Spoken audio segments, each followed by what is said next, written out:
வேத வசனம் மட்டும் என்ன செய்யாது, அழியாது. அப்படிப்பட்ட வேத வசனத்தை நம்ம படிக்கணும், தியானிக்கணும், அதை நம்முடைய வாழ்க்கையில் என்ன செய்யணும், கை கொள்ளணும். இப்போ காலையில் இருந்து நம்ம நல்லையிலூயா அந்த வாக்குத்தத்த வசனங்கள் விலையேறப்பட்டது, அதை நம்ம சொல்கிறோம். சொல்லிட்டு ஆண்டவரே எங்களுக்கு என்ன செய்யுங்க, இரக்கம் செய்யுங்க. அது அந்த வசனமானது எங்களை அந்த அவருடைய இரக்கத்தினால கிருபையினால் அந்த வசனம் எங்களுக்கு என்ன செய்யுது, கிரியை செய்கிறது. அந்த வசனம் எங்களுக்கு வேலை செய்கிறது. அந்த வசனம் என்ன அந்த வாக்குத்தத்தை சொல்றோமோ அது எங்க வாழ்க்கையில் அதை ஆண்டவர் அந்த வசனத்தின் வழியா எங்களை காப்பாற்றுகிறார். ஆமென், அல்லேலூயா.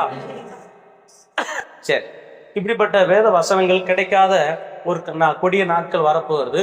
அதுக்கு முன்னாடி நல்ல பைபிள் வாசித்து நீங்க மனப்பாடம் பண்ணிக்கொள்ளுங்க. அப்புறம் இதுல இருந்து வாசிக்கலாம். மத்தேயு எழுதின சுவிசேஷம்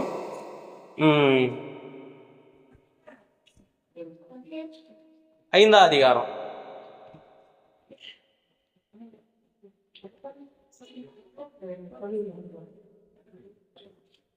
14ஆம் வசனம் வாசி.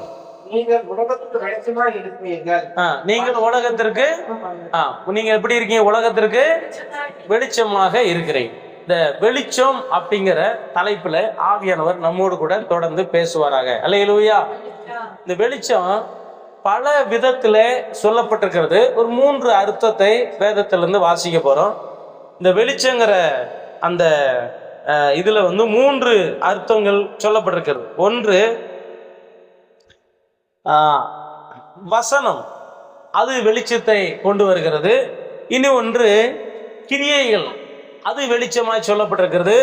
3வது அபிஷேகம். சொல்லுங்க, வெளிச்சம் 3 பலவித அர்த்தத்துல இன்னைக்கு ஆண்டவர் நமக்கு 3 அர்த்தம் சொல்ல. ஒன்று என்னது, வசனம், அது வெளிச்சமாய் மாறுகிறது.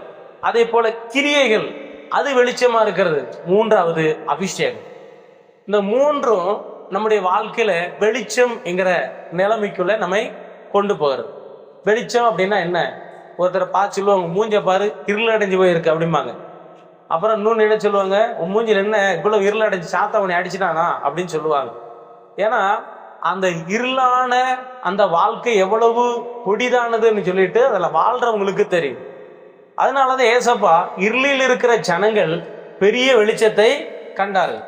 வெளிச்சம் அப்படின்னு சொன்னா இருளுக்கு வெளிச்சம் அப்படின்னு சொன்னா என்னன்னா, இருளில் இருக்கிற ஜனங்கள் அப்படின்னா ஒருவேளை இருட்டில் இருக்காங்க அப்படின்னு அல்ல, உண்மையான வெளிச்சமாகிய அந்த தெய்வத்தை கண்டடையாதவங்க எல்லாருமே எங்க இருக்கிறாங்க, இருளிலே இருக்கிறாங்க. ஒருவேளை பணம் இருக்கலாம், வீட்டுல விலை உயர்ந்த பொருட்கள் இருக்கலாம், விலையேறப்பட்ட லைட்டு போட்டுக்கலாம், லைட்டு எரிஞ்சு அந்த வீடு இதா இருக்கலாம். அந்த வீட்டுல இவ்வளவு வெளிச்சமா இருக்கேன்னா அப்படி பைபிள் சொல்லல. இருள் என்பது இயேசு கிறிஸ்து இல்லாத எல்லா இடமும் இருளான இடம். இயேசு கிறிஸ்து இல்லாத இடம் என்ன இடம்?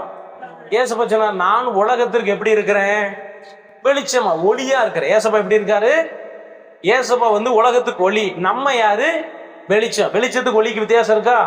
ஒளி என்பது அங்க இருந்து வரக்கூடியது, வெளிச்சம் என்பது வாங்கி கொடுக்கிறது. நம்ம வாங்கி கொடுக்கிறோம், அதான் நம்ம யாரு, வெளிச்சம். ஆனா ஒளி என்பது அது உருவாகுகிற இடம். இயேசு கிறிஸ்து உருவாகிற இடம், அவர் தான் ஒளிக்கு உருவாகிற இடம். நம்ம அந்த ஒளியை வாங்கி மற்றவங்களுக்கு கொடுக்கிறோம். இப்படி 3 காரியம் இருக்கு. ஒவ்வொன்றா வாசிக்கலாமா? ஒன்று வசனம். 119ஆம் சங்கீதம் 105வது வசனத்துல என்ன சொல்லுதுன்னா, உங்களுடைய வசனம் என் கால்களுக்கு தீபமோ என் பாதைக்கு வெளிச்சம். அப்போ வசனம் வெளிச்சமா வந்துருச்சா? 2வது கிரியைகள் என்ன சொல்லுங்க? இதே மத்தேயு 5ஆம் அதிகாரம் அடுத்த வசனம் 16வது வசனம் வாசிங்க. மனுஷர் உங்கள் நற்செயலை கண்டு பரவத்தில் இருக்கிற உங்கள் பிதாவை மகிமைப்படுத்தும்படி உங்கள் வெளிச்சம் அவர்களுக்கு முன்பாக பிரகாசிக்க.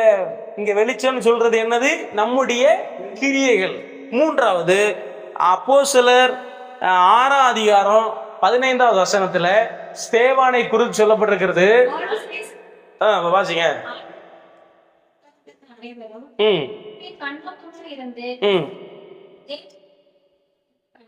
அவன் முகம் எப்படி இருந்துச்சா? தேவ தூதன் முகத்தை போல பிரகாசமா என்ன செஞ்சது இருந்து. இப்ப ஒரு மனிதனுடைய வாழ்க்கையை வெளிச்சமாக மாற்றுகிற 3 நிறைய இருக்கிறது. 3 காரியம். ஒன்று வேத வசனம், அவனுக்குள் இருந்தால் அவன் வெளிச்சமாக மாறுவான். கிரியைகள், பரலோக ராஜ்யத்தினுடைய தேவனுடைய பரிசுத்தாவினுடைய கிரியைகள் நிரம்பி இருந்தால் அவன் வெளிச்சமா மாறுவான். மூன்றாவது, பரிசுத்த ஆவியனுடைய அபிஷேகம் இருந்தால் அவன் வெளிச்சமாக மாறுவான். அல்லேலூயா. நான் வெளிச்சமாக மாறி எனக்கு என்ன பிரயோஜனம் அப்படின்னு நம்ம என்ன செய்யக்கூடாது, கேள்வி கேட்கக்கூடாது. நான் வெளிச்சமா மாறினதுனால எனக்கு என்ன லாபம்? ஆண்டவருக்கு லாபம். ஆண்டவருக்கு என்னது? கடைசி அந்த வசனத்தை நம்ம ஆண்டவருக்கு லாபத்தை நம்ம கடைசியை வாசிப்போம். ஏன் ஆண்டவர் நம்மளை வெளிச்சமாக மாற்ற விரும்புகிறார் அப்படின்னு சொல்லிட்டு. சரி, இப்ப ஒரு 5 அல்லது 6 காரியத்தை நம்ம வேதத்துல இருந்து வாசிக்க போறோம். வெளிச்சம்ங்கிற தலைப்புல பரிசுத்த ஆவியானவர் 3 காரியம் சொல்லியிருக்கிறாரு. நம்ம ஒரு சில காரியங்களை குறித்து வேதத்துல இருந்து நம்ம வாசிக்க போறோம். தலைப்பு வசனமா இப்ப நம்ம வாசித்தோம் இல்லையா, இந்த வசனங்களை தான் நமக்கு தலைப்பு வசனம். இப்ப ஒரு மனிதனுடைய வாழ்க்கை வெளிச்சமாக மாறுவதற்கு என்னென்னலாம் செய்யணும்? இப்ப 3 காரியம் நமக்கு வெளிச்சத்தை உண்டாக்குறது. ஆனால் நாம வெளிச்சமாக மாறணும். நம்ம 4 பேருக்கு வெளிச்சம் கொடுக்கறவங்களா என்ன செய்யணும்? மாறணும். அப்படின்னா என்ன செய்ய அப்படின்னு வேத வசனத்துல வாசிக்கிறோம். மத்தேயு எழுதின சுவிசேஷம் 17வது அதிகாரம் 2வது வசனம். அவர்களுக்கு முன்பாக ஆமென், அல்லேலூயா. அந்த 1ஆம் வசனத்துல என்ன சொல்லி இருக்குது?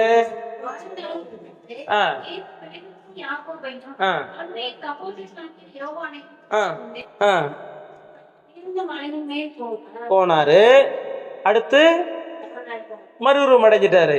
ஆனா லூக்கால வாசிக்கும் போது என்ன சொல்லி இருக்கும்? அவர் அங்க போய் ஜெபித்து கொண்டிருக்கும் பொழுது, என்ன செய்யும் போதான்?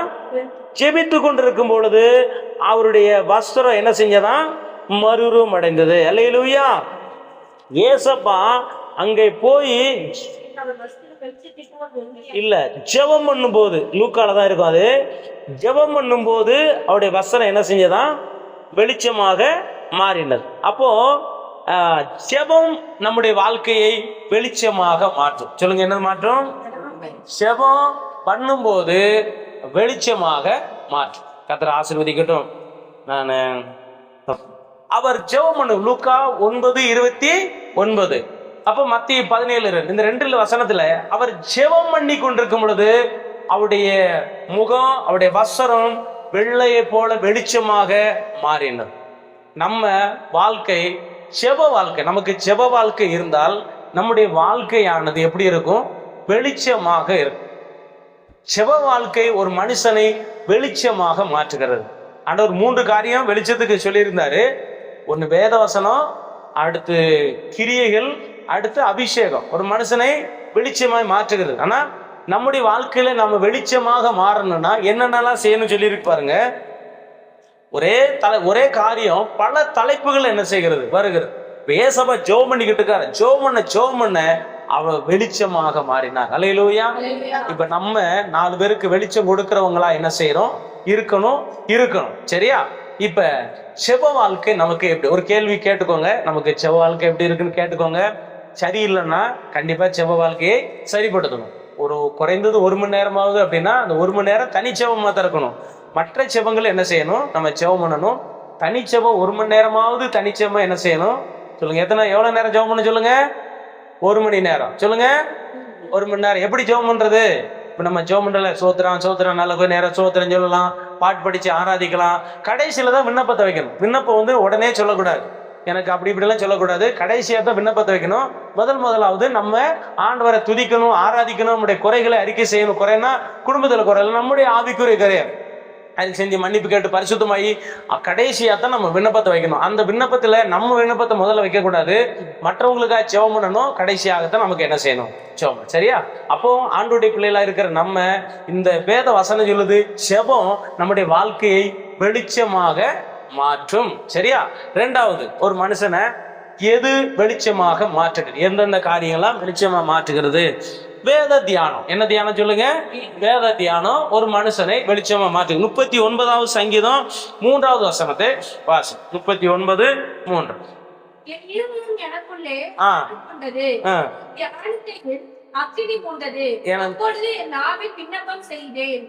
நான் தியானம் பண்ணும் போது அக்கினி நமக்கு என்ன செய்யுது? வெளிச்சத்தை உண்டாக்குறது.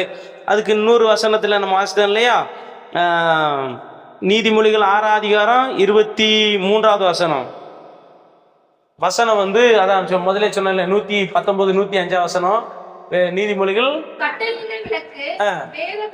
வேதமே என்னது வெளிச்சம். இப்ப வேத வசனம் வெளிச்சம். என்னுடைய கால்களுக்கு தீமை, என் கால்களுக்கு தீமை, பாதைக்கு வெளிச்சமா இருக்குன்னு சொல்லி இருக்கு இல்லையா? அப்போ வேத வசனம் ஒரு மனிதனை வெளிச்சமாக மாற்றுகிறது. வெளிச்சம் அதான் சொன்னல, இருளான மனுஷன் யார் அப்படின்னா அவன் இயேசு கிறிஸ்து அவனுக்குள்ள வருகிற வரைக்கும் அவன் வந்து ஒரு கிறுக்கனா என்ன செய்யறான் இருக்கிறான், கேடியா இருக்கிறான், ரவுடியா இருக்கிறான். ஆனா அவனுக்குள்ள இயேசு கிறிஸ்து வந்த உடனே அவன் வாழ்க்கை என்ன செய்கிறது மாறுகிறது. ஒரு காலத்துல குடியாரனா இருக்கிறான், இயேசு கிறிஸ்து அவனுக்குள்ள வந்து அந்த குடிப்பழக்கம் என்ன செய்யுது, அதை குறித்து அருவருப்பு வருது, அதை குறித்து வெறுப்பு என்ன செய்யுது வருது. உண்மையாவே ஆண்டவருக்குள்ள இருக்கிறவங்களுக்குள்ள கெட்ட காரியம் செய்வதற்கு என்ன செய்யும் மனசு வராது. ஏன்னா அது தவறு. அப்ப அந்த தவறை யார் உணர்த்துவான்னா வேத வசனம் என்ன செய்யுது உணர்த்துகிறது. இது தவறு, இது சரின்னு நம்முடைய வேத வசனம். அந்த வேத வசனத்தை ஒருவன் மீறும் போது பைபிள் சொல்லுது அவனுக்கு நியாய தீர்ப்பு என்ன செய்யும் வரும். ஒரு மனுஷனுக்கு ஒரு 10 கட்டளை என்ன அந்த கட்டளை சொல்றாரு, இதன்படி நடக்காவிட்டால் உனக்கு என்னது தண்டனை. இன்னைக்கு உலகத்துல மனிதர்கள் தண்டனைக்கு வந்து தப்பிப்பதற்கு ஆயிரக்கணக்கான வழிகள் இருக்கு. ஆனால் ஆண்டவரிடத்துல இருந்து ஒரு மனுஷன் தவறு செய்வானால் ஆண்டவரிடத்துல இருந்து அவன் தப்பவே முடியாது. ஏன்னா வேத வசனம் சொல்லுகிறது அது நல்லது செய்யும், கெட்டவங்களுக்கு அந்த வசனம் என்ன செய்யும் தண்டனை கொடுக்கும். அப்படிப்பட்ட வேத வசனம் தான் ஆண்டவர் நமக்கு கொடுத்திருக்கிற வேத வசனம். அல்லேலூயா. அப்போ அந்த வசனம் அந்த மனுஷனுக்குள்ள வந்த உடனே அவன் குணங்கள் எல்லாம் என்ன செய்கிறது மாறு. இன்னைக்கு எத்தனையோ மனிதர்கள் சாட்சி சொல்றாங்க, நான் ஒரு காலத்துல இப்படி இருந்தேன், இயேசு கிறிஸ்து எனக்குள்ள வந்த உடனே என்னுடைய கெட்ட குணங்களை என்ன செஞ்சிருச்சு மாறிடுச்சு. இப்ப அவன் நல்லவனாக மாறி மற்றவங்களுக்கு என்ன செய்யறான் நல்லது செய்யறான். இப்ப நிறைய ஆண்டுடைய பிள்ளைகள் நம்முடைய இந்திய தேசத்துல நிறைய நபர்கள் நல்லது செய்ய அவங்களுக்குள்ள என்ன வந்தது வேத வசனம். வேத வசனம் சொல்லுகிறது ஒரு மனுஷனுடைய வாழ்க்கையை அந்த வேத வசனம் என்ன செய்கிறது மாற்றுகிறது. ஆமென், அல்லேலூயா. அப்ப நமக்குள்ள வசனம் வரும்போது நம்முடைய வாழ்க்கையை என்ன செய்கிறது மாற்றுகிறது. எல்லா கெட்ட கிரியைகளும் நம்மளை விட்டு என்ன செய்கிறது போகுது. பைபிள் சொல்லுது பாருங்க, ஒரு மனிதன் தவறு செய்யும் போது அந்த தவறுக்கு தக்க தண்டனை கிடைக்காத பொழுது அவனுக்கு துணிகரம் கொள்கிறதாம். நமக்கு தவறு செய்யறோம், தண்டனை இல்லையே அப்படின்னு சொல்லிட்டு அவனுடைய இருதயம் துணிகரம் கொள்கிறது. ஆனால் நியாய தீர்ப்பு நாளிலே அவன் என்ன செய்ய முடியாது தப்ப முடியாது. அது ஆனா அந்த கெட்ட மனுஷனையும் நல்லவனாக இந்த வேத வசனம் என்ன செய்கிறது மாற்றுகிறது. நம்ம வட மாநிலங்கள மிஷினரிகளை போனவங்க நிறைய சாட்சி சொல்லுவாங்க. மறுபடியும் வந்து ஒரு இடத்துல சாட்சி சொல்லுகிறதே அருமையான அந்த ஐயா சொன்னான், வேத வசனம் ஒரு மனிதனை மாற்றுகிறது, கெட்டவனை நல்லவனாக என்ன செய்கிறது மாற்றுகிறது, துன்மார்க்கனை நீதிமானாக மாற்றுகிறது. ஆமென், அல்லேலூயா. அப்படிப்பட்ட வேத வசனம் நமக்குள்ள என்ன செய்யணும் வரணும். நம்மை அந்த வேத வசனம் என்ன செய்யும் மற்றவர்களுக்கு வெளிச்சம் கொடுக்கிறதா, மற்றவங்களுக்கு வெளிச்சம் கொடுக்கிற அளவுக்கு நம்முடைய அந்த வசனம் என்ன செய்கிறது மாற்று. அதனாலதான் அந்த வசனம் சொல்லுது, உடைய வசனம் என் கால்களுக்கு தீமை, என் பாதைக்கு. நிறைய மக்கள் நடந்து போறாங்க, கடந்து போறாங்க, எங்க போறாங்கன்னு உங்களுக்கு தெரியாது. ஆனா நமக்கு மட்டும் தெரியும் நம்ம எங்க போறோம். ஆமென், அல்லேலூயா. ஒரு மனுஷன் அவன் போகிறது, அவன் என்ன செய்யறான், அவனுடைய விருப்பத்துக்கு போகிறான், கடைசியா போய் நரகத்தில் விழுகிறான்.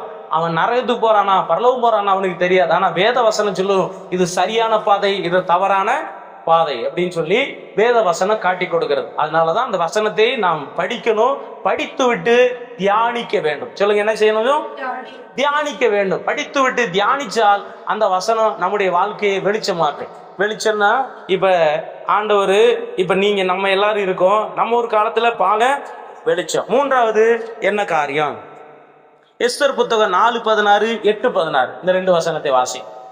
எஸ்தர் புத்தகம் 4 அதிகாரம் 16 வசனம், 8 அதிகாரம் 16 வசனம்.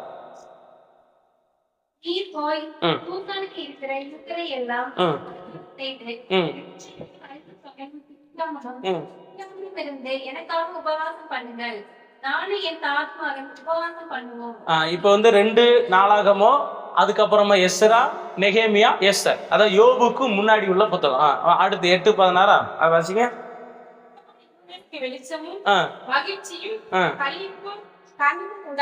இப்ப 4:16 உபவாசம் இருக்கிறாங்க. எதுக்காக உபவாசம் இருக்கிறாங்க? கண்ணீர் வடிக்கிறாங்க, அழுகுறாங்க. எங்க இந்த சூழ்நிலை இப்படி ஆகி போச்சு, இந்த இந்த அந்த ஆமானுங்கிறதான அந்த தேச துரோகி அந்த அங்க இருக்கிற யூதர்களுக்கு விரோதமாய் சதி திட்டம் செய்து ராஜாவின் இடத்துல கையெழுத்து வாங்கி இந்த யூதர்களை ஒரே நாளில் அத்தனை நாடுகள் 120 நாடுல ஒரே நாள் அழிக்கணும், அப்படின்னு சதி திட்டம் போட்டு ராஜாட்ட முத்திரை வாங்கி மோதிரத்தை வாங்கி முத்திரை போட்டாச்சு. இது மாற்ற முடியாது இருக்கு. ஆனா இந்த சட்டத்தை மாற்றுவதற்கு வேற வழியே இல்லை. மொர்தெகாய் சொல்றான், நீ போய் ராஜாவை பாருங்க. எஸ்தர் சொல்றா, ராஜாட்ட ஒரு அந்த நாட்டு சட்டப்படி யாராவது கூப்பிடாம ராஜா ராணி என்ன செய்யக்கூடாது, அங்க போக கூடாது, அரச சபைக்கு போக கூடாது.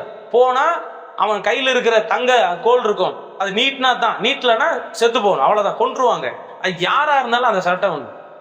ஆனா என்ன செய்யறாங்க, இவ இப்படி சொல்றா. அதுக்கு மொர்தெகாய் சொல்றான், இங்க பாரு, உனக்கு இந்த ராஜ்ய மேன்மை கிடைச்சி எதுக்கு தெரியுமா? இன்னைக்கு நீ பிரயோஜனமா இருக்கத்தான். இது நீ யூஸ் பண்ணலன்னா நீயும் உன் தகப்பன் குடும்பம் என்ன செய்வீங்க, அழிஞ்சிருவீங்க. அப்போ பார்த்தா நான் இருக்கிறது ஆண்டவருக்காக, இந்த இந்த வாழ்க்கைய ஆண்டவர் கொடுத்தாரு, அவருக்காக நான் வாழ போறேன். இதுல நான் செத்தாலும் சாகர எனக்கு கவலையே கிடையாதுன்ட்டு 3 நாள் நைட்டும் பகலும் உபவாசம் இருக்கிறா. நைட்டும் பகலும் சாப்பிடாம. எப்படி இருக்கும் உடம்பு, எப்படி இருக்கும்? ஏற்கனவே சாப்பிடலன்னா முகம் என்ன செய்யும், எல்லாம் வாடி போயிடும். 3 நாள் உபவாசம் இருந்துட்டு ராஜா பார்க்க போறா. 3 நாள்ல சாப்பிட்டு நல்லா தூங்கி எந்திரிச்சு மேக்கப் பண்ணிட்டு போனா ராஜா நேசிப்பானா? பாசிங் இருந்துட்டு போனா நேசிப்பானா? எப்படி கொடுமை பாருங்க. 3 நாள் பட்னி அடைந்தா முகம் வாடி இருக்கும். இது எஸ்தர் ராஜாத்தியா வேற யாரும் சொல்லி என்ன செய்வான், நினைப்பான். அப்படி உபவாசம் இருந்து கண்ணீர் வடிச்சு அழுது ஜெபம் பண்ணிட்டு ராஜ வஸ்திரத்தை என்ன செய்யறா, தரித்து கொண்டு போகிறா. ராஜா பார்த்த உடனே என்ன செய்தான், எழுந்து நின்று செங்கோல் என்ன செய்யறான், நீட்டிட்டான். அல்லேலூயா. நீட்டது மட்டும் இல்ல, ஏதோ நீ அவசரத்துக்கு என்ன செஞ்சிருக்க, வந்திருக்க, உனக்கு என்ன வேணும், உனக்கு என்ன வேணும், நீ இந்த ராஜ்யத்துல பாதி கேட்டாலும். பாத்தீங்களா உபவாசம் எவ்வளவு இருளை மாற்றுகிறது. அல்லேலூயா. 4:16 உபவாசம், 8:16 என்னது, வெளிச்சம் வந்துருச்சு. அழுகிறா. உடனே என்ன செய்யறான், இல்ல நான் ஒரு விருந்து வச்சிருக்கேன் வாங்க. சரி, முதல் நாள் விருந்துக்கு போயிட்டான். அப்புறம் கேட்கிறா ராஜா அவன் கேட்கறான், என்ன வேணும் சொல்லு, நீ ராஜ்யத்துல பாதி கேட்டாலும் என்ன செய்வேன். வாய் எப்படி போக வைக்குது பாருங்க ஒரு உபவாசம். ஆமென், அல்லேலூயா. ஒரு உபவாசம் என்ன வேணாலும் செய், கர்த்தர் தானே.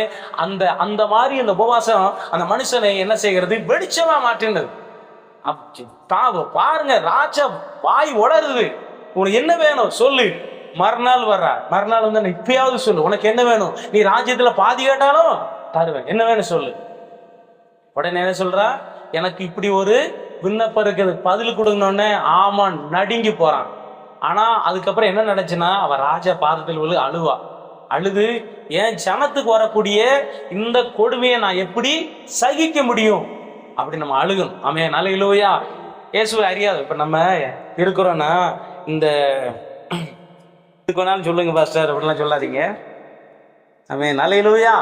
ஒரு உபவாசம் ஒரு மனுஷனை எவ்வளவோ என்ன செய்கிறது, மாற்றுகிறது. அதுக்கு சொன்னோம், உபவாசம் ஒரு மனுஷனுடைய வாழ்க்கையை மாற்று. 4:16 அழுகுறாங்க, 8:16 என்ன செய்யறாங்க, அவங்களுக்கு வெளிச்சம் வந்துருச்சு.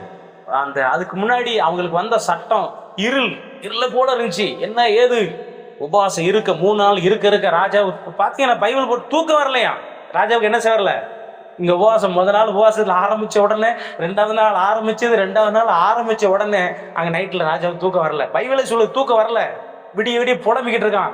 கொண்டு வாங்கடா அந்த தினமா எழுதக்கூடிய நாளாகமத்தை கொண்டு வாங்க. வந்து பார்த்தாங்க, வாசி ஒவ்வொன்றும் வாசி. மொர்தெகாய் வந்து ராஜாவுக்கு உதவி செஞ்சான். அப்ப மொர்தெகாய்க்கு ஏதாவது உதவி செஞ்சீங்களாப்பா? ஒண்ணுமே செய்யலையா? ஒன்றும் செய்யலையா அப்படின்னா அவன் ஆமான் வந்து தூக்கு போட்டதுக்கா வந்து ரெடியா நிக்கிறான். ஆமா மொர்தெகாய்க்கு, ஆமானே நான் வந்து ஒரு யாரையாவது கணவன் நினைச்சேன் என்ன செய்யலாம் அப்படின்னு அவன் தனக்குத்தானே சொல்லிட்டு எல்லாத்தையும் சொல்றான். ராஜா என்ன செய்யறாரு, அந்த மொர்தெகாய்க்கு செய்யணும்னு நடுக்கமாயிருது. ஒரு உபவாசம் தலைகீழ என்ன செய்யறது, நம்மளும் உபவாசம் இருப்போம், ஜெபம் பண்ணுவோம். ஆமென், அல்லேலூயா. ஏசப்பா கருத்து அந்த ஏசாயா 58வது இடத்துல 3ஆம் வசனம் 8ஆம் வசனத்தையும் இந்த உபவாசத்துல ஒரு பாயிண்ட் சொல்லுது பாருங்க. 3ஆம் வசனம் என்ன சொல்லுதுன்னா, உபவாசம் ஏன் இருக்கிறோம், அதுல என்ன நன்மை, என்ன ஒடுக்கும்போது அப்படின்னு பாட்டிக்கோங்க. நாங்க உபவாசம் இருக்கிறோம், ஏன் ஆண்டவரை கண்டுக்கிட மாட்டேங்க அப்படின்னு சொல்லி இந்த இவங்க சொல்றாங்க. அதுக்கு ஏசப்பா சொல்றாரு, நீங்க உபவாசம் இருக்கும்போது வேற உங்க சுய லாபத்துக்காக என்ன செய்றீங்க, உபவாசம். இப்ப நான் உபவாசம் இருக்கிறேன், எதுக்கு இருக்கிறேன், ஏசப்பா நான் உங்களுக்கு பிரியமா இருக்கணும், இன்னும் நல்ல ஒரு ஊழியக்காரனா இருக்கணும், நிறைய ஆத்மாக்களோடு பரலோகத்துக்கு வரணும் அப்படின்னு சொல்லிட்டு நான் சில காரியங்கள் ஆண்டவர் காரியங்களை வச்சு நான் என்ன செய்யறேன், உபவாசம் இருக்கிறேன். நான் நல்லா இருக்கணும், என் மனைவி என் பிள்ளைகள் நல்லா இருக்கணும், அதுக்காக நான் உபவாசம் இருந்தா அது சுய உபவாசம். இந்த உபவாசத்தை அந்த ஆண்டவர் என்ன சொல்லுவாருன்னா, இப்படி என்ன செய்யாத இருக்காத. அதே மாதிரி அந்த உபவாச நாட்களை இப்ப நான் உபவாசம் இருக்கிறேன்னா 2 வேளை சாப்பிடலன்னா அந்த காசு அல்லது அந்த சாப்பாடுக்குரியதை ஒரு ஏழைகளுக்கு என்ன செய்யணும். இப்படிலாம் பைபிள். இது நீ செஞ்சினா உன் வாழ்க்கை என்ன செய்யும், வெளிச்சமா மாறும். 8ஆம் வசனம் வாசிங்க. அப்பொழுது விடியற்கால வெளிச்சை போல வெளிச்சம் எழுப்பி இப்ப இந்த சுகவாழு துளிக்கும் அப்படின்னு சொல்லிட்டு வசனத்தை வாக்குத்தத்தை எடுத்து தூள் கலப்புவாங்க. சுகவாழு துளிக்கும், சுகவாழு துளிக்கு எப்ப துளிக்கும், உபவாசம் இருந்து அழுது நம்மளை சரிப்படுத்தினா தான் என்ன செய்யும், துளி இருக்கும். அல்லேலூயா. சரி, அப்போ உபவாசம் நம்முடைய வாழ்க்கையை வெளிச்சமா மாற்று. 4வது அதான் தானியேல் 5ஆம் அதிகாரம் 11ஆம் வசனம் 14ஆம் வசனம். தானியேல், எசேக்கியேல், தானியேல் 4:11, 5:11. உம்முடைய ராஜ்யத்திலே ஒரு புருஷன் இருக்கிறான், பரிசுத்த தேவனுடைய ஆவி இருக்கிறது. நாட்களில் வெளிச்சமும் விவேகமும் தேவர்களின் ஞானத்துக்கு ஒத்த ஞானமும் அவனிடத்தில் காணப்பட்டது. சரி, 14ஆம் வசனமும் 14, அதே 5. தேவர்களில் ஆவி உண்டென்றும் வெளிச்சமும் புத்தியும் விசேஷித்த ஞானமும் உன்னிடத்தில் காணப்பட்டது என்றும் உன்னை குறித்து கேள்விப்பட்டேன். இப்ப பரிசுத்த ஆவியானவர் அவருடைய அபிஷேகம் ஒரு மனிதனுக்குள்ள இருக்குமானால் அவன் வாழ்க்கையானது வெளிச்சமாக மாறும் அப்படிங்கிறதுக்கு பைபிள்ல நிறைய பேர் இருக்கிறாங்க. அதுல தானியேல் ஒருத்தர். தானியேலை பார்த்து அந்த ராஜா சொல்ற, உனக்குள்ள ஒரு பரிசுத்த தேவர்களின் ஆவி இருக்கு, அதனால என் பிதாவின் நாட்களில் வெளிச்சம் என்ன செஞ்சது, அங்க அவருக்கு வெளிச்சம் கிடைச்சது. அவருக்கு அவர் எங்க போறாரு, என்ன செய்யற ஒண்ணுமே தெரியாம இருந்தாரு. நீ தான் என்ன செஞ்ச, அவருக்கு சரியான வழியில் நடத்தின. அது காரணம் உனக்குள்ள இருந்த பரிசுத்த ஆவியானவர். அல்லேலூயா. அப்போ ஆவியானவருடைய அபிஷேகமும் ஆவியானவர் நமக்குள்ள இருந்தால் நம்முடைய வாழ்க்கையானது வெளிச்சமாக என்ன செய்கிறது, மாறுகிறது. நான் வெளிச்சம் என்ன நன்மை செய்யணும் கடைசியில சொன்னால அந்த வசனம் வாசிக்க போறோம். அப்போ வெளிச்சத்தை நம்முடைய வாழ்க்கையிலிருந்து வெளியே என்ன செய்யணும், வரணும். ஒளி அவர் அங்க உருவாகிற இடம், அவர் நமக்குள்ள வரணும். நம்ம இங்க இருந்து என்ன செய்யணும், வாங்கி நிலாவை போல. நிலா சுய வெளிச்சம் கொடுக்காது, அது வாங்கி கொடுக்கறது போல நாம இயேசுவின் இடத்துல இருந்து வெளிச்சத்தை வாங்கி இந்த மக்களுக்கு என்ன செய்யணும், கொடுக்கணும். அப்படியே ஆண்டவர் நம்மளை வைத்திருக்கிறார். அப்போ நம்ம வெளிச்சமா இருக்கணும்னா முதல் பகுதி என்னது, செப வாழ்க்கை. 2வது வேத தியானம். 3வது உபவாசம். 4வது ஆவியில நிறைவு. அப்போஸ்தலர் 6ஆம் அதிகாரத்துல பைபிள் வாசிக்கும் போது அந்த 6ஆம் அதிகாரம் 16ஆம் வசனத்துல தான் நம்ம அப்ப வாசம் இல்லையா, அவன் முகம் தேவதூதனுடைய முகத்தை போல என்ன செஞ்சதான் இருந்தது. அதுல 3வது வசனம் என்ன சொல்லி இருக்குன்னா 6:3 பரிசுத்த ஆவியும் ஞானமும் நற்சாட்சி பெற்ற 7 பேர். அதுல யாரார் நிறைஞ்சிருக்கிறா, ஸ்தேவான் ஆவியில நிறைந்தவரா இருந்ததுனால அவருடைய முகமானது சூரியன் முகத்தை போல, அந்த தேவதூர் முகத்தை போல என்ன செஞ்சது, இது பிரகாசமா இருந்தது. எல்லாரும் ஆச்சரியப்படுறாங்க. அப்ப நம்ம வாழ்க்கையில ஆவியில நிறைந்து நிறைந்து நிறைந்து நம்முடைய வாழ்க்கையை என்ன செய்யணும், நாம ஆமென் அல்லேலூயா ஆவியில நிறைஞ்சுக்கிட்டே இருக்கணும். ஆவியானவர் எனக்குள்ள வார, என்னை நிரப்புங்கன்னு சொன்னா நம்முடைய வாழ்க்கையானது வெளிச்சமாக மாறும். அந்த வெளிச்சம் அநேகருக்கு பிரயோஜனத்தை என்ன செய்யும், கொடுக்கு. இப்ப நான் கெட்டவனா இருந்தேன், இப்ப ஆவியானவர் நான் ரட்சிக்கப்பட்டு ஏசப்பா எனக்குள்ள என் பரிசுத்தா வந்தோடனே எனக்குள்ள அந்த அபிஷேகம் அந்த வல்லமை வந்துருச்சு. இப்ப நிறைய பேருக்கு சுவிசேஷம் சொல்றோம், நிறைய பேருக்கு விடுதலை, நிறைய பேருக்கு அந்த வழியில ஆண்டவர் என்ன செய்கிறார், நடத்துகிறார். அல்லேலூயா. அப்போ நம்ம மூலியமா நிறைய பேர் ஆண்டுடைய ராஜ்யத்துக்கு சொந்தமானவங்களை என்ன செய்யறாங்க, இருளில் இருக்கிறவங்க வெளிச்சமான இயேசுவின் இடத்துல என்ன செய்யறாங்க பாருங்க. இப்ப இந்த அபிஷேகம் நமக்குள்ள பெருகணும். இப்ப நம்ம என்ன செய்யணும், ஷோ பண்ணிட்டே இருக்கும். சரியா, அடுத்து சின்ன காரியம் தானே. அடுத்து யோவான் 5ஆம் அதிகாரம் 35வது வசனம். 5:35 அவன் எரிந்து பிரகாசிக்கிற, அவன் வெளிச்சம் பிரகாசிக்கிற விளக்காய் இருந்தான். சில காலம் அவன் வெளிச்சத்திலே மனதா இருந்தேன். இப்ப யோவானை குறித்து, அப்போ யோவான் ஸ்நானன் அவனை குறித்து சொல்லி இருக்கு. அவன் எரிந்து பிரகாசிக்கிற விளக்கா இருந்தான். அவன் வெளிச்சத்துல நீங்க என்ன செஞ்சீங்க, களி கூறணும். பாருங்க, நம்ம வெளிச்சம் எத்தனை நன்மைகளை என்ன செய்கிறது. இப்ப யோவானை குறித்து சொல்லப்பட்டிருக்கு, அவன் எரிந்து பிரகாசிக்கிற விளக்கு. இன்னைக்கு நம்ம அநேகருக்கு வெளிச்சம் கொடுக்கிற விளக்காக மாறணும். சரியா, இப்ப அப்படி வெளிச்சமா மாறுறதுக்கு யோவான் ஸ்நானன் இடத்துல இருந்த ரெண்டு மூணு காரியம் இருக்கு இல்லையா. ஒன்று மார்க் எழுதின சுவிசேஷம் 1வது அதிகாரம் 6வது வசனத்துல இந்த யோவானை குறித்து சொல்லப்படுது. மார்க் எழுதின சுவிசேஷம் 1வது அதிகாரம் தன் அறையில் வார்க்கச்சையை கட்டிக்கொண்டவனாயும் வெட்டுக்கிளிக்கும் காட்டுத்தேனையும் புசிக்கிறவனாயும் இருந்தான். இப்ப யோவான் ஸ்நானகனை குறித்து சொல்லப்பட்ட பல காரியங்கள். 2 காரியம்: சுய வெறுப்பு, தாழ்மை. ஆமென், அல்லேலூயா. என்ன வெறுப்பு இருந்துச்சு? சுய வெறுப்பு இருந்துச்சு, தாழ்மை இருந்துச்சு இயேசுவின் இடத்துல. ஏன்னா பைபிள் சொல்லுது, சிறிகள் இடத்துல பிறந்த யோவானை போல வேற யாரும் இல்லை, அப்படி பெரிய ஆளு. ஆனா இயேசு கிறிஸ்துவ தன்னிடத்துல வரும்போது ஞானஸ்நானம் கொடுக்கிறதுக்கு முன்னாடி அவன் இயேசு பற்றி சொல்லும்போது, அவருடைய பாதரட்சின் பாரை சுமக்கவோ அவிழ்க்கவோ நான் பாத்திரம் தகுதி இல்லை அப்படிங்கிறார். தன்னை தாழ்த்துகிறார்.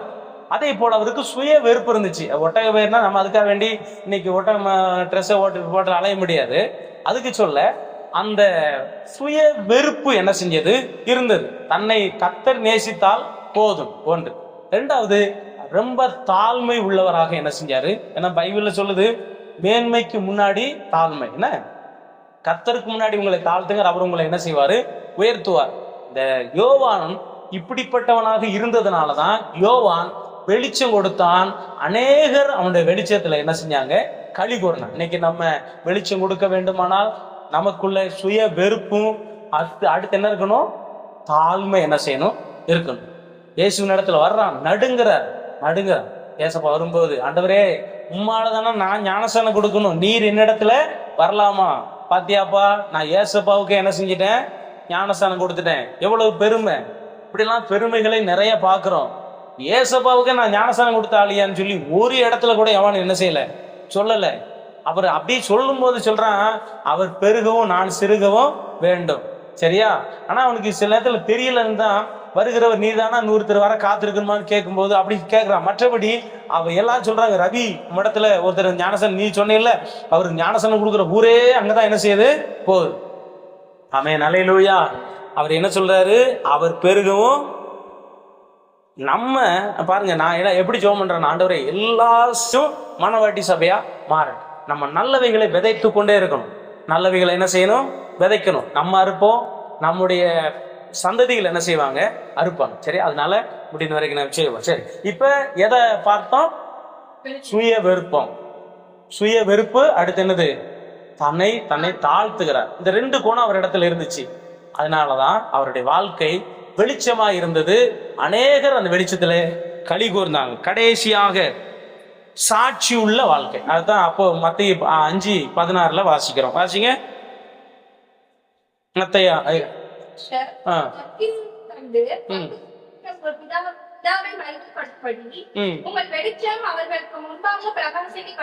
இது நற்சாட்சி அப்படின்னு சொல்லி, நல்ல சாட்சி நம்ம என்ன செய்கிறது? வெளிச்சமாய் மாற்றுகிறது.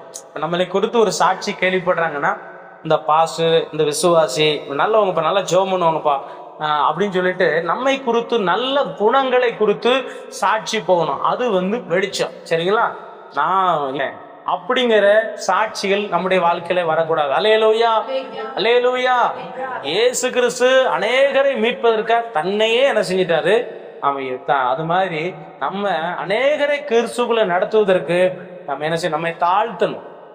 நல்ல சாட்சிகளை நம்முடைய வாழ்க்கையில கர்த்தர் விளங்க செய்வாராங்க. அம்மா, உங்களை எல்லாரும் புரியுதா? நம்ம ஊர்ல நம்மளை குறித்து என்ன சொல்லணும்? இவங்க சர்ச்சைக்கு போறாங்க, நல்ல மனுஷங்கப்பா. சர்ச்சைக்கு போற வரைக்கும் கெட்டவங்களா இருந்தாங்க, இப்ப சர்ச்சைக்கு போனவங்க நல்லவங்களா என்ன செஞ்சிட்டாங்க? மாறிட்டாங்க அப்படின்னு நல்ல பேர் என்ன செய்யணும்? வரணும். இவங்களாம் எதுக்கு சர்ச்சைக்கு போறாங்க அப்படின்னு சொல்லக்கூடாது. சர்ச்சைக்கு போறாங்க, இவங்க சர்ச்சைக்கு போனதும் இப்ப நல்ல மனுஷனா மாறிட்டாங்கப்பா, நல்ல குணம் இருக்கு, தெருவுல சண்டை போட மாட்டாங்க, தண்ணிக்கு சண்டை போட மாட்டாங்க, யாரை குறித்தும் என்ன செய்ய மாட்டாங்க? போரணி பேச மாட்டாங்க, கெட்ட வார்த்தை பேச மாட்டாங்க. இப்படிங்கிற ஒரு நல்ல சாட்சி என்ன செய்யணும்? புரியுதுங்களா? அப்படி வரணும். நம்ம குறித்து நம்ம ஊர்ல போன உடனே எல்லாரும் சொல்லணும், இவங்க வாயில கெட்ட வார்த்தை வர. சர்ச்சைக்கு போனாங்களா, அதுல இருந்து கெட்ட வார்த்தை பேச கிடையாது, யாருக்கு எந்த தீமை செய்யறது கிடையாது அப்படின்னு சொல்லிட்டு சண்டை போடுறது இல்லை. இப்ப தண்ணிக்கெல்லாம் சண்டை வருது, எதுவுமே செய்ய மாட்டாங்க. நல்ல மனுஷங்க, பொறுமையா இருக்கிறாங்க, பொறுத்து போறாங்க. இதுதான் என்னது? சாட்சி. அல்லேலூயா. இந்த சாட்சியானது எங்க கொண்டு வருது? வெளிச்சத்தை கொண்டு வருது. இந்த வெளிச்சம் என்ன நன்மை செய்கிறது? நான் நிறைய வாசிட்டோம். அநேகர் களி கூறுவாங்க. என்ன செய்வாங்க? அநேகர் களி கூறுவாங்க. நான் சொன்னேன் இல்லைங்களா, நிறைய ஆண்டோடைய பிள்ளைங்க இன்னைக்கு சாட்சியா இருக்கிறாங்கன்னா, அநேக போய் ஊழியம் செய்து ஆத்துமாக்கள் அவங்க ஒரு காலத்துல கெட்டவங்களா இருந்து ஆண்டோடைய பிள்ளையா மாதிரி நிறைய பேருக்கு சாட்சி. இப்ப ஏசாயால வாசிப்போமா? ஏசாயா 60 அதிகாரம் 3வது வசனம்.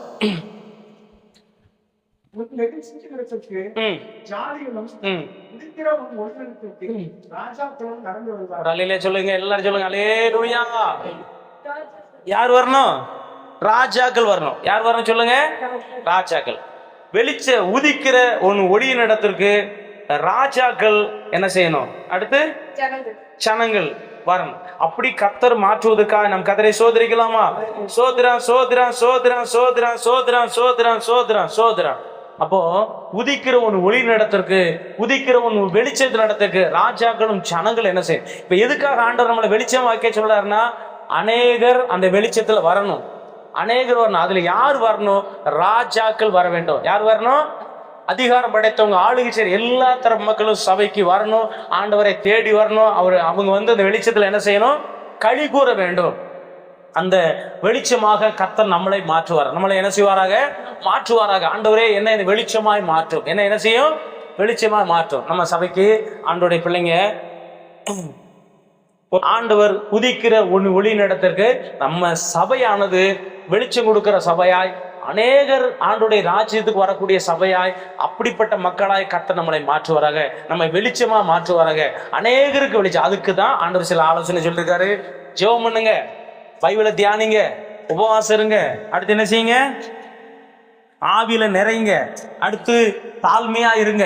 அடுத்து நல்ல சாட்சியா இருங்க. இது நமக்கு உள்ள வெளிச்சத்தை கொண்டு வரும். இந்த வெளிச்சமானது அநேகர் இன்னைக்கு எவ்வளவு பெரிய நபரா இருந்தாலும், இயேசு கிறிஸ்து இப்பேற்பட்ட நபரா இருந்தாலும் இயேசு இல்லைன்னு எங்க போவாங்க? நரகம் தான் போவோம். அநேகரை வெளிச்சத்துக்குள்ளே கொண்டு வருவோம். அநேகர் கடிகூறட்டும். நான் சொன்னது, தயவு செய்தால், தேவன் கிருபை செய்தால் அந்த பரலோக ராஜ்யத்துக்கு போவதற்கு தேவன் நமக்கு உதவி செய்வார். ஆமென், அல்லேலூயா. கண்களை மூடி நாம ஜெபம் பண்ணுவோம். ஆண்டவரே, எங்களை வெளிச்சமாக மாற்றும், என்னை வெளிச்சமாக மாற்றும். நான் அநேகருக்கு வெளிச்சம் கொடுக்க வேண்டும். அநேகருடைய வாழ்க்கையில வெளிச்சத்தை நான் கொடுக்க வேண்டும். எனக்கு உதவி செய்யும் ஆண்டவரே. நிறைய ஜனங்கள் இருளில் இருக்கிறாங்க, அவங்க வெளிச்சத்துக்கு வரணும். அநேக ஜனங்கள் துக்கத்தில் இருக்கிறாங்க, அவங்க துக்கம் நீங்கணும். அநேக ஜனங்கள் நரகத்தை நோக்கி போய்கிட்டு இருக்கிறாங்க, அவங்க பரலோகத்துக்கு வரணும். அதுக்காக ஆண்டவரே, நீர் கொடுத்திருக்கிற இந்த ரட்சிப்புக்காக ஸ்தோத்திரம். இந்த ரட்சிப்பு எங்களுக்குள்ள வேலை செய்யட்டும், அது எங்களுக்குள்ள வெளிச்சமா மாறட்டும். நான் அநேகருக்கு வெளிச்சம் கொடுக்கணும். வசனம் சொல்லுகிறது, ஸ்தோத்திர, உதிக்கிற ஒளி நடத்துக்கு ராஜாக்கள் வருவாங்கன்னு சொல்லியிருக்கு. அந்த வெளிச்சம் எங்களுக்குள்ள பெருகும்படி நாங்கள் கோடான கோடி நன்றி செலுத்துகிறோம். அதனால ஆண்டவர் கொடுத்த ஆலோசனை, நல்ல ஜெபம் பண்ணுங்க, நல்ல என்ன செய்யுங்க, உபவாசம் இருங்க. அந்த 6 காரியத்தை நம்ம செஞ்சுக்கிட்டே இருப்போம். நம்ம வெளிச்சமா மாறுவோம். அநேக ராஜாக்கள் நம்ம இடத்துல கடந்து வந்து ஆண்டவரை ஆராதிப்பாங்க. கர்த்தர் நாம உயர்த்தப்படட்டும். அல்லேலூயா. உலகத்தின் வெளிச்சம் நீ, எழுந்து ஒளி வீசு. உலகத்தின் வெளிச்சம் நீ,